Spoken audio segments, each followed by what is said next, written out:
who is most beneficent and most merciful. Today we try to discuss all novels which are available in major universities of Pakistan, especially PU University, Sargodha University, PZU University, and KU University, Karachi University. So, first of all, what is the technique of the modern novels? We often study novels. There is a traditional way of novels and there is a modern way of novel. हम देखते हैं कि जो इससे पहले जो novel लिखे जाते थे उसमें एक सर्टन प्रोसीजर होता था. 18th सेंचुरी में जैसे नावल आया था और उसके कहा जाता है कि जो फादर ऑफ इंग्लिश नावल है वो हेनरी फील्डिंग है. कौन है? हेनरी फील्डिंग को कहा जाता है कि फादर ऑफ इंग्लिश नावल है. उसके बाद डैनियल डेफो है, उसके बाद रिचर्डसन है. तो काफ़ी लोगों ने एक्सपेरिमेंट किया था नावल में, लेकिन स्पेशली जिसमें ज़्यादा जिसका नाम है वो हेनरी फील्डिंग है, जिसने पूरी सोसाइटी ही नावल के थ्रू बता दी थी. उसने कहा था कि मैंने एपिक इन प्रोज फॉर्म लिखा है. नावल को उसने क्या किया था? मॉक एपिक इन प्रोज, यानी उसने प्रोज में मॉक एपिक उसने लिखा है. उसने ये दावा किया था. तो पूरी लाइफ जो है वो जोसेफ एंड्रयू की फॉर्म में उसने दिखा दी थी. इससे पहले हमने देखा कि रिचर्डसन ने एक नावल लिखा था पामीला, तो उसी के रिएक्शन में उसने शमीला लिखा. शमीला के बाद उसने फिर लिख दिया जोसेफ एंड्रयू. उसने फीमेल की चेस्ट्री दिखाई, ऑनर दिखाई, रिस्पेक्ट दिखाई, और यहाँ पे उसने मेल की दिखा दी. एक प्रोसीजर होता था नावल लिखने का. पहले उसमें एक्सपोजिशन होता था. ये नोट कर लें पॉइंट. फिर क्या आता था? इंटरनल. फिर उसके बाद इनिशियल इंसिडेंट डाले जाते.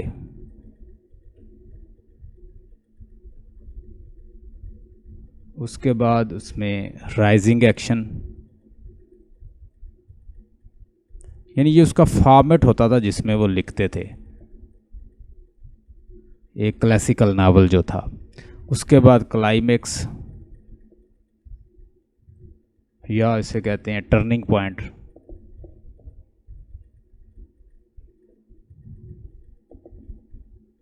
उसके बाद आता था फॉलिंग एक्शन. इसका स्नैपशॉट ले लें. और इसके बाद आता था रेजोल्यूशन, जहाँ पे जो कॉन्फ्लिक्शन होती थी वो रिजॉल्व हो जाती, एंड हो जाता. ठीक है, ये था एक मेथड नावल लिखने का जो 18th सेंचुरी फिर ऑनवर्ड जो चलता रहा. लेकिन मॉडर्न नावल्स जो हैं वो कुछ और तरह के. हम एक मुकम्मल एक प्लाट होता और उस प्लाट को हम अपने ऑडियंस को दिखाते और उनको पता चलता कि इसमें प्लाट है, इसमें एक्सपोजिशन है, इसमें इनिशियल इंसिडेंट है, इसमें राइजिंग एक्शन है, इसमें टर्निंग पॉइंट है, क्लाइमेक्स आ रहा है, फॉलिंग एक्शन आ रहा है, अल्टीमेटली रेजोल्यूशन आ रहा है, एक रेजोल्यूशन हो रही है. लेकिन मॉडर्न नावल को तो समझना बहुत मुश्किल है. मतलब इसके अंदर तो एक इसका ख़ास प्लाट है और उस प्लाट से हम स्टोरी को समझ सकते हैं. फिर बाज़ औक़ात प्लाट्स जो हैं वो इंटरवोवन हैं और प्लाट जो हैं वो एक लीनियर ऑर्डर में चल रहे हैं. लीनियर मीन तरतीब से, एक क्रोनोलॉजिकल ऑर्डर, एक लीनियर ऑर्डर, एक सिंपल ऑर्डर, और उस ऑर्डर में हम नावल को अंडरस्टैंड कर सकते हैं. But with the passage of time, as we come in modern age, specially modernist writers and related to I'm talking to the novelist belong to the modernist age. They are quite complex. They are infusing in their writing stream of consciousness, internal monologue, and some modern theories, psychoanalysis theories, and making novel very complex to understand. And they are infusing symbolism, images, and stream of consciousness, internal monologues, and some kind of themes. They are symbolic in fact. आपके सामने कुछ मैं novels रखूँगा, उनके नाम लूँगा और आपको काफ़ी अंदाज़ा हो जाएगा कि वो कितने मुश्किल हैं उनको समझना। Heart of darkness by Joseph Conrad, portrait of an artist as a young man by James Joyce, and to the light house by Virginia Woolf, things fall apart by Chinua Achebe, twilight in Delhi by Ahmad Ali. So these writers and even other writers, they are in Sargodha University course. You can talk about Sons and Lover by D.H. Lawrence. So like these novels and novelists, they contributed some theories. Even they take some theories and they also infused in their writing. Like they are taking some theories, even they are using Darwin theories, they are using Sigmund Freud theory, they are using even Oedipus and Electra complex and some symbolism and themes and a kind of imagery and stream of consciousness, internal monologue, and plot is in non-linear order. No, in modern age, plot is no more in a linear order. अब plot जो है वो linear order में नहीं रहा, अब plot किस में हो गया है? नॉन लीनियर ऑर्डर में। अब नॉन लीनियर ऑर्डर में यानी लीनियर ऑर्डर से हम आ गए हैं नॉन लीनियर ऑर्डर में नावल के, और स्ट्रीम ऑफ कॉन्शियसनेस आ गया है।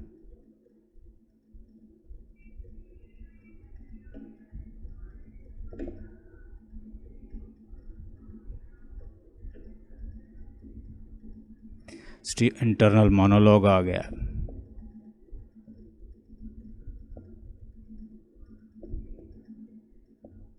और फिर क्या आ गया? फिर हम देखें सिंबोलिज्म बहुत ज़्यादा यूज़ करते हैं modern writer, figure of speech बहुत ज़्यादा यूज़ करते हैं,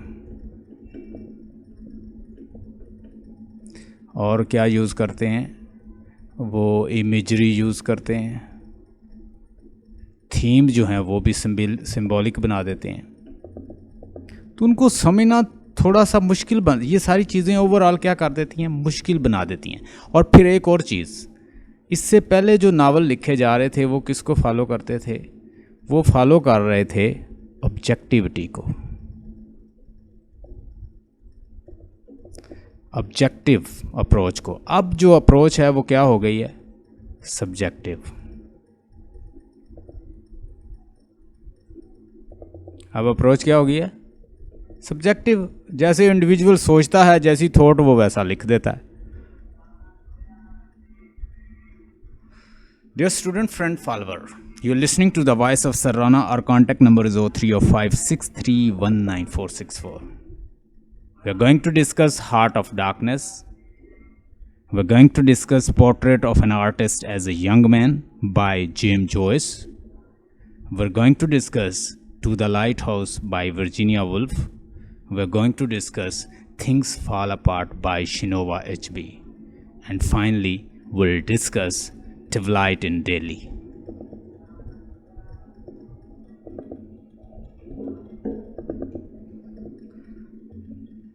थोड़े से पॉइंट मैं लिखवाता हूँ, फिर ये नावल जो है आपको अच्छी तरह समझ आ जाएंगे। ये सारे नावल हम डिस्कस करेंगे आज। मॉडर्निस्ट जो राइटर हैं, स्पेशली नावलिस्ट की बात करूंगा आज। हम सिर्फ नावल्स और नावलिस्ट को डिस्कस करेंगे।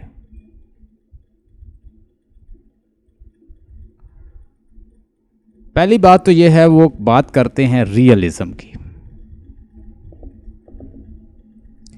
क्या अपने नावल में लाएंगे? रियलिज्म।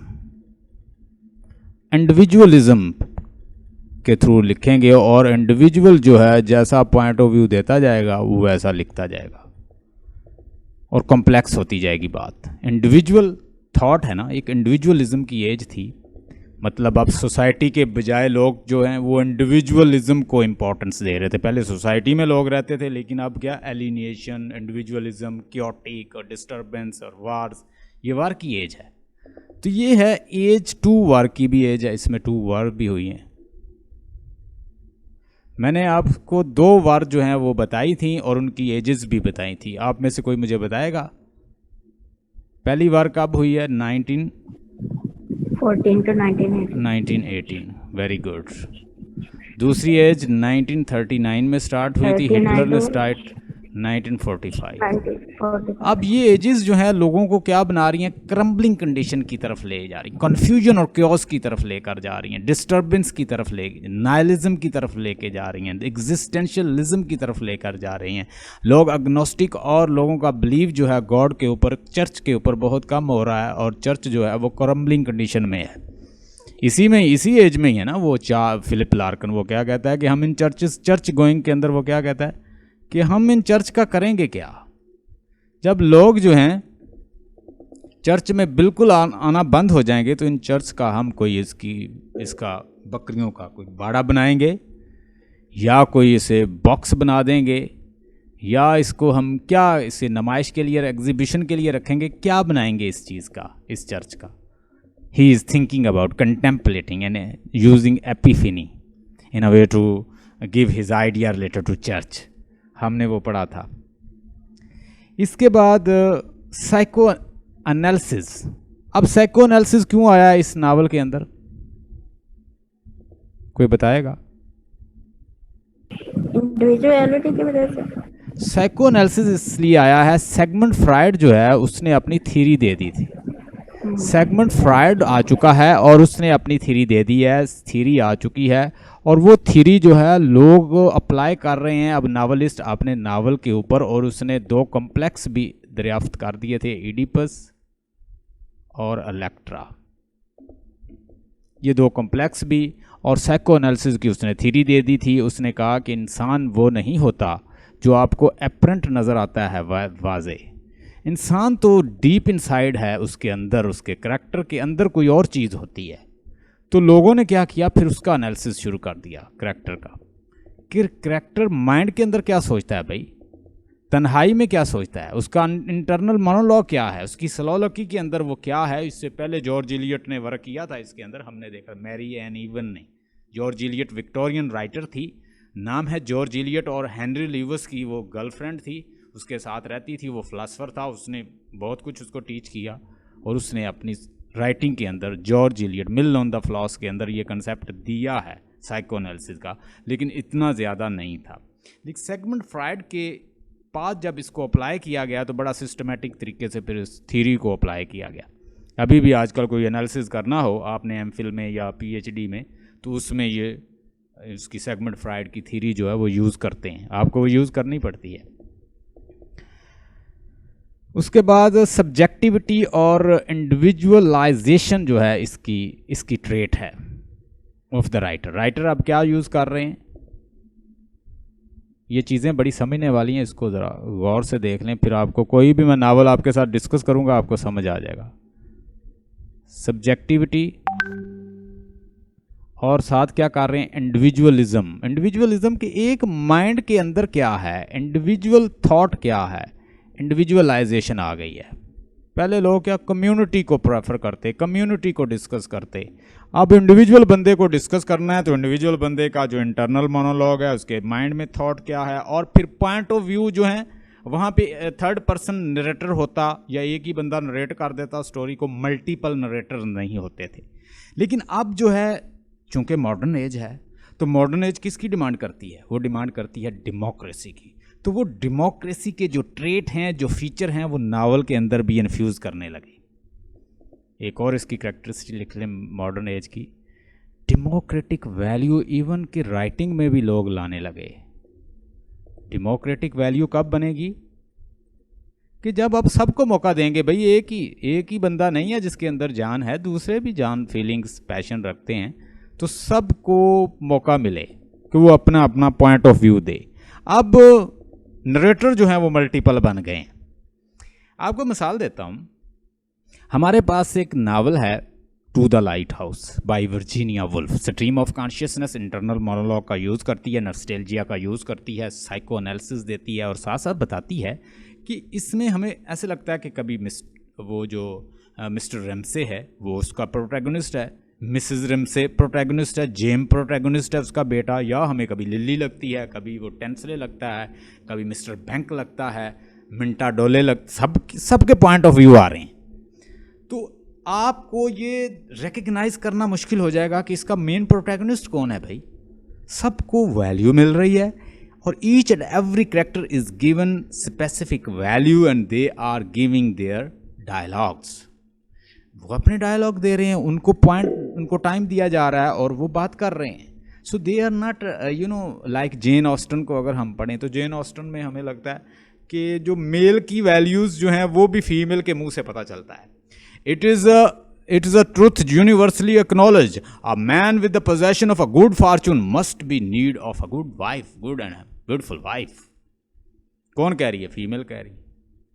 मेल का पॉइंट ऑफ व्यू था ना, तो वो फीमेल ने कह दिया, तो वो एक क्या बन गई, एक पैराडॉक्स सी क्रिएट होगी। बंदा पहले देखता हो, पैराडॉक्स का मतलब होता है कि जो सेल्फ कॉन्ट्राडिक्टरी स्टेटमेंट हो।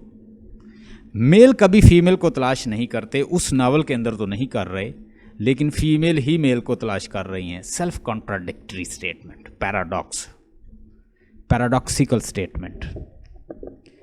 ऑब्जेक्टिव ट्रीटमेंट, फिर ये है कि इसके अंदर एक ऑब्जेक्टिव ट्रीटमेंट दिया जाता है। मतलब यहाँ पे ऑब्जेक्टिव वो ना समझ लेना, ऑब्जेक्टिव मीन कि ट्रीटमेंट जो है वो बड़ा ऑब्जेक्टिवली दिया जाता है। हर करैक्टर को जो वो ट्रीट करेगा राइटर, ऑब्जेक्टिवली ट्रीट करेगा। ऑब्जेक्टिव ट्रीटमेंट इसको कहा गया है, ठीक है। और ऑब्जेक्टिव ट्रीटमेंट ऑफ थीम, जो थीम होंगे उनको बड़ा ऑब्जेक्टिवली ट्रीटमेंट किया। अब वहाँ पे यानी समंदर जो है वो भी सिंबॉलिक है, लाइट हाउस वो भी सिंबॉलिक है, विंडो जो है वो भी सिंबॉलिक है, टाइम पास उसका जो हिस्सा है वो भी सिंबॉलिक है। अब उसमें टू द लाइट हाउस में ये स्नैपशॉट ले लें अगर लेना तो, उसके बाद मैं इसको क्लीन करूँ। ओके, अच्छा, टू द लाइट हाउस में पहला जो हिस्सा है वो विंडो है, ठीक है। दूसरा टाइम पास, जिसमें वर्ल्ड वार 1 हो जाती है और मिसेस रिम्से की डेथ हो जाती है, प्रू की डेथ हो जाती है, एक बड़े बेटे की डेथ हो जाती है, टाइम पास। और तीसरा लाइट हाउस। अब ये तीनों जो हैं उसके पार्ट्स जो हैं वो क्या हैं, वो सिंबॉलिक हैं। इस नावल के अंदर सिंबोलिज्म्स के थ्रू बहुत सारी बातें जो हैं वो कर दी जाती हैं। इवन के जो रिवर है और जो प्लेस है और जो वेव्स हैं उसके अंदर, वो भी क्या है, वो भी सिंबॉलिक हैं।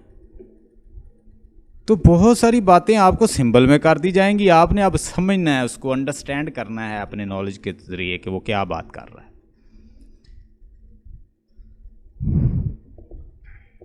ये बात होगी। अब इसमें कोई डिडक्टिव पर्पस नहीं होगा। आपने डिडक्टिव पर्पस, डिडक्टिव का मतलब ये होता है कि एक तो पूरे आर्ट को फॉर आर्ट सेक लिया जा रहा है, कि कोई ये नहीं कि आपको स्पेसिफिक कोई टीचिंग दी जा रही है, भाई ऐसे करो ऐसे करो ऐसे करो, डू और नॉट टू डू। जैसे कि फिलिप सिडनी ने कहा था कि poetry is not imitation, rather it instruct through the light. ये कोई इमिटेशन नहीं है, बल्कि ये एक रिक्रिएटिव प्रोसेस है, rather it instruct through delight. ये एक इंस्ट्रक्शन देती है डिलाइट के ज़रिए। अब ये इंस्ट्रक्शन और डिलाइट वाली मॉडर्न एज में बात नहीं है। लिटरेचर जो है वो बदलता, उसकी डेफिनेशन बदलती जा रही है। रिफ्लेक्शन ऑफ लाइफ है, डिडक्टिव है, ठीक है, टीचिंग पर्पस के लिए। इंस्ट्रक्शन थ्रू डिलाइट है, इंस्ट्रक्शन थ्रू डिलाइट नहीं है। ऑब्जेक्ट किसी भी पर्पस के लिए इस्तेमाल नहीं होना चाहिए, आर्ट फॉर आर्ट से एक होना चाहिए। ये हैमर है जिसके लिए सोसाइटी को हम मेंड कर सकते हैं। तो लिटरेचर की डेफिनेशन जो है हम देखते हैं कि as ages are moving they are changing, you know, the values are change, and as values are being change they are also changing the definition of literature. अब देखिए, हमें हर चीज़ को बदलने की ज़रूरत है। अगर हम आज डिफ़ाइन करेंगे वीसीआर से मीडिया को या टेलीविज़न से करेंगे तो वो बहुत, मैं मतलब बात करूं कि एक है प्रिंट मीडिया और एक है इलेक्ट्रॉनिक मीडिया, और मैं आपसे कहूं कि इलेक्ट्रॉनिक मीडिया और प्रिंट मीडिया को हम टेलीविज़न से ही कंपेयर कर ले, तो नहीं भाई, नहीं कर सकते।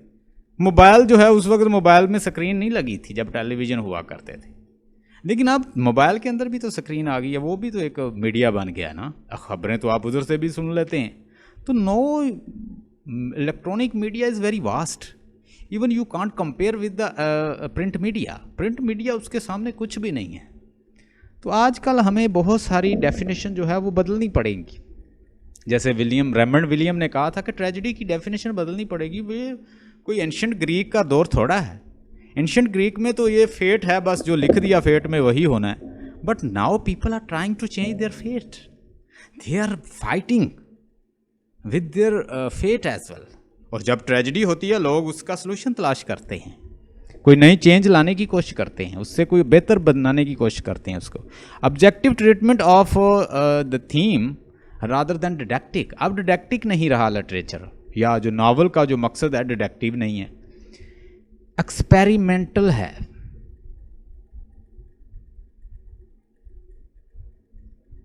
एक्सपेरिमेंटल नैरेटिव है इसके अंदर,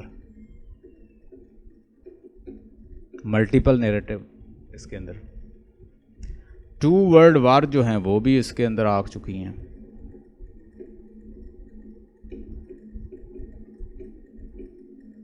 वो हमने डिस्कस कर लिया। साइंस और जो मज़हब है, साइंस एंड मज़हब जो रिलीजन है वो क्या सेक्ट क्या बन गया, कौन सा सेक्ट प्रिवेल कर रहा है इस एज में? प्रोटेस्टेंट। अब ये जो आपको इंग्लैंड के अंदर बड़े डेवलप लोग आते हैं ये मोस्टली प्रोटेस्टेंट है। कौन है? प्रोटेस्टेंट है। ये जो फ़िरका है, सेक्ट है, ये निकला था रोमन कैथोलिक से। रोमन कैथोलिक के रिएक्शन में ये फ़िरका जो है वजूद में आया था। ठीक है, अब प्रोटेस्टेंट छाया हुआ है आजकल।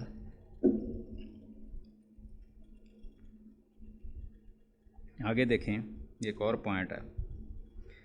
और जैसे ही 2 वर्ल्ड वार हुई हैं तो लोग क्या ज़्यादा एग्नोस्टिक, अथीस्ट, एग्जिस्टेंशियलिस्ट हो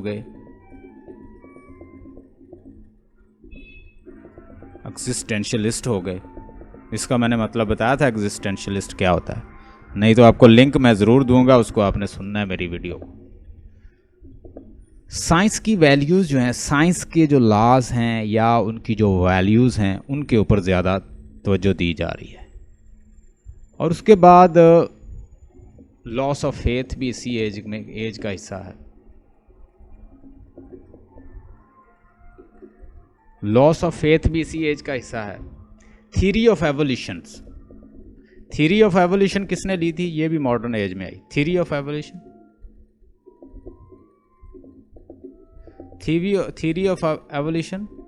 डार्विन। अब डार्विन आ चुका है, उसने साबित कर दिया कि इंसान जो है वो एवोल्यूशनरी प्रोसेस का हिस्सा है। ये जो आपको नज़र आ रहा है ये शुरू से ऐसा नहीं था। ठीक है, ये चीज़ें जो है बहुत हद तक लोगों के फेथ चेंज कर रही थी। एक तो वर्ल्ड वार 1 और 2, एक एवोल्यूशनरी थीरीज, डार्विन की साइको एनालिसिस थीरी, और ये सारी चीज़ें किस में अप्लाई हो रही थी ये। अच्छा, एक और चीज़ आ रही थी, मार्क्सिज्म। ये था फैशिज्म का मतलब होता है जो सोल डिक्टेटर बन जाते हैं, खुद ही चलाते हैं सब कुछ, तो उसको कहते हैं फैशिज्म्स। सो फैशिज्म्स एंड मार्क्सिज्म्स, एवोल्यूशनरी थ्योरी, ये पॉइंट याद कर लें। रियलिज्म था और नॉट आइडियलिज्म। ये आइडियलिज्म की दुनिया नहीं थी, रियलिज्म की दुनिया। ठीक है, सिंबलिज्म में बात होती थी और जो थीम्स थे वो भी सिंबॉलिक होते थे। और उसके बाद stream of consciousness, internal monologue, ये सारी चीज़ें, सब्जेक्टिविटी की बात होती थी, इंडिविजुअलाइजेशन होती थी नावल के अंदर, और ऑब्जेक्टिव ट्रीटमेंट होती थी किसकी? थीम की, रादर देन डिडक्टिव नहीं था। एक्सपेरिमेंटल नैरेटिव होता था, मल्टीपल पॉइंट ऑफ व्यू दिए जाते थे, सारे कैरेक्टर को पॉइंट मतलब उनको वैल्यूज़ दी जाती, वो बोलते और अपना वो पॉइंट ऑफ व्यू देते। 2 वर्ल्ड वार इसके अंदर है, और उसके अंदर कॉलोनियलिज्म को भी डिस्कस किया जा रहा था ओपनली। पहले तो कॉलोनियल, जब पोस्ट कॉलोनियल जब टाइम आया है, जैसे जैसे वो फिनिश हो रही है कॉलोनीज़, उसके ऊपर भी डिस्कशन जारी थी। उसके बाद एथिक वैल्यूज़ जो हैं वो डाउन होती जा रही थी, लॉस ऑफ फेथ, चर्च जो है वो गो डाउन जा रहा था। उसके साथ थ्योरी ऑफ एवोल्यूशन आ चुकी थी, साइको एनालिसिस, सेगमेंट फ्राइड की theory, Oedipus complex, Electra complex, कि मेल जो है उसका फीमेल की तरफ झुकाव हो, तो फीमेल का मेल की तरफ तो इलेक्ट्रा, और मेल का फीमेल की तरफ, मदर की तरफ तो वो इडिपस कम्प्लेक्स